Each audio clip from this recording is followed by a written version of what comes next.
Alright, hello all you crazy people out there, my name is Dragonite, and I wasn't originally going to do this, except I kind of want to do this, and at least one person has asked me to, so I guess I'm going to do this. My thoughts on Epic Battle Fantasy V so far. The project is about halfway through, according to the creator, Matt Ross at Koopa Games, his website, and I believe it's on track for being finished in about sometime in December. And there has been quite a bit of video footage released for it so far. I'll probably be showing some of it on the screen. And the rest of it I will link in the description of this video so you can watch it yourself. I'm not going to be talking about everything that's ever been written on Epic Battle Fantasy V so far. I'm just going to talk about the bigger systems, things that I think are interesting, because I don't want this video to go on forever. The first thing that I'll hit, because I'm a massive Pokemon maniac, is going to be the summon system. For those of you who don't know, in Epic Battle Fantasy IV, you would basically find summons scattered around the overworld, and you could pick them up and you could use them in battle. And that's not going to be the case in this game. In this game, you're going to have to do a very Pokemon-esque system for catching the foes. The video that they were shown off in does display the party weakening the foes and doing damage to the foes and inflicting status and things like that before attempting to catch them, which is an option in the tactics menu, like switch character or flee. And then you have a chance to nickname it and all that. And after that, it's like summoning worked in previous Epic Battle Fantasy games. You could summon the foes through the summon menu, and they would come in and do heaps of damage to the enemies. I like this. I didn't like it for like the first 30 seconds that I saw it, and then after that, I thought about it, and then I was like, this is really cool.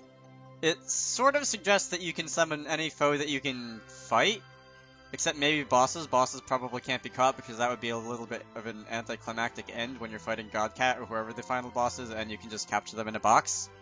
But for other enemies, certainly, I'm looking at a freeze frame in the video when they were shown off. I can see there's certainly what looks like a wood sprite, I think a squid. A few enemies I don't recognize, and the big slime that was shown off being captured in the video. It looks like you can capture pretty much any regular enemy, at least, and then summon them later in battle, which, again, I think is pretty cool. I don't know if the summon point system has been changed since the previous Epic Battle Fantasy game, and I think it's fine if it stays the same. I didn't think there was anything wrong with that system. You gain summon points from defeating foes. Stronger foes would give you more summon points the way they would give you more experience. It looks like each summon has a cost, and there's a green SP bar above the character HP bars. That is summoning in Epic Battle Fantasy V. Next, I wrote down a list of things I wanted to talk about. What's next on my list? Status effects. There are a ton of new status effects introduced in this game. On the screen, you can see the icons. A lot of them are familiar status effects from Epic Battle Fantasy IV. There's the usual attack, defense, magic defense, those kind of stat modifiers. There's auto life, there's like burn, there's freeze, there's stun, wet, slime, poison. The usual list of statuses that you would expect to see in an RPG. And then there's a bunch of new ones. Some of them which I can name off the top of my head are Virus, Hungry, Tired. I think Tired was Tired in Epic Battle Fantasy IV? I think it was in Epic Battle Fantasy IV. There's, I believe, Severe Burn. Some of them I can talk about because I know what they do, and some others I have no clue what they do and I just have to find out on my own when I'm playing the game. Severe Burn is obviously just a more severe version of Burn.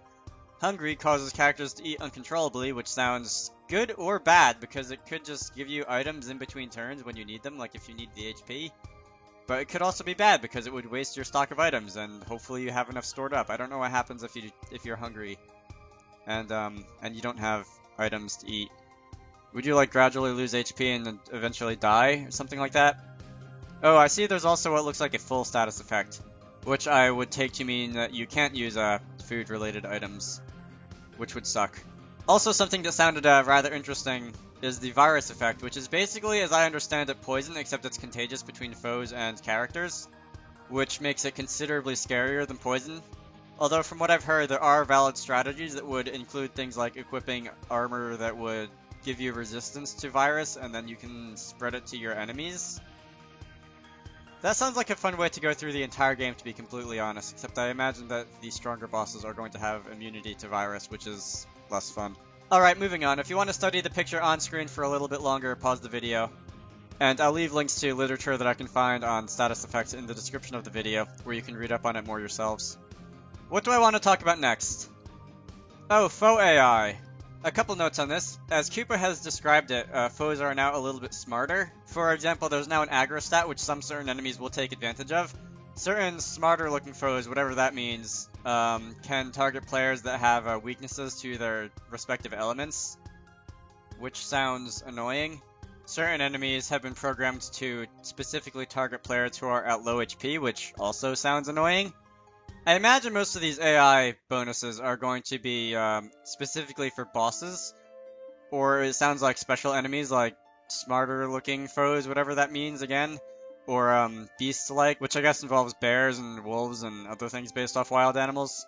If you have watched the Epic Battle Fantasy IV playthrough that I did on YouTube when that game first came out, you will notice that I am a type who likes to go through most battles without having to think.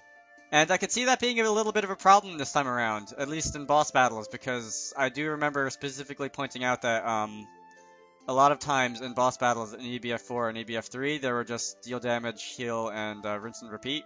And I may have to actually use my little brain if I want to not be stuck fighting a boss forever this time around, which I have to say I am looking forward to, and dreading at the same time, but mostly looking forward to. The last thing I want to talk about, because again I don't want this video to go on forever, is just notes on the battles in general. The first thing that I suppose is pretty important is that there is no more MP and certain skills just have cooldowns now. I said a minute ago that I'm the type who likes to just use the strongest attacks against enemies and not have to use my brain in most battles, and it sounds like I won't be able to do that anymore. As in, I will be forced to use different attack types and probably different varied weapon types and that kind of thing. Something a little bit less perilous that has struck my interest is that it appears that you can swap between characters just by clicking on them. In battle, you don't have to go into the menu and use the swap option anymore. And there have been just a host of other little streamliney improvements like that. For example, you can just choose to select one foe, or you can select all foes. And you don't have to choose different attacks if you want to do that anymore. Little things like that which would just make the game more, I suppose, convenient to play. Less clicking through menus, I think, is the ultimate goal. We'll see how that turns out. Probably when the game itself comes out, I probably won't even notice because I'll be so involved in actually just playing it and, as I have stated before, not dying and using my brain. We'll see. Also, before I go, I did force myself to find at least one thing to complain about when it comes to Epic Battle Fantasy V. That is not something that I do easily because I am usually a positive person when it comes to video games, and little things don't bother me. But when foes die, they kind of disappear in a little popping animation. And I like the old style of foes turning red and fading out of existence better. I think the popping animation was actually a programming accident that Kupo decided he liked early on and decided to keep in. I don't know, I can't even point out why I don't like it other than that I just like the fading animation better. Regardless, let me know what you think about this game so far in the comments section below the video. Again, I'll have links to interesting literature and videos and stuff like that about Epic Battle Fantasy V in the description of this video, which you can go and read and watch and whatever on your own time to get a little more information. For now, my name is Dragonite. Yes, I will be doing a playthrough, let's play whatever of this game when it comes out, and I will see you all later. Oh, by the way, No Legs has an idle animation in battle where he's just playing around in a box, because of course he does. Can't believe I forgot to point that out again.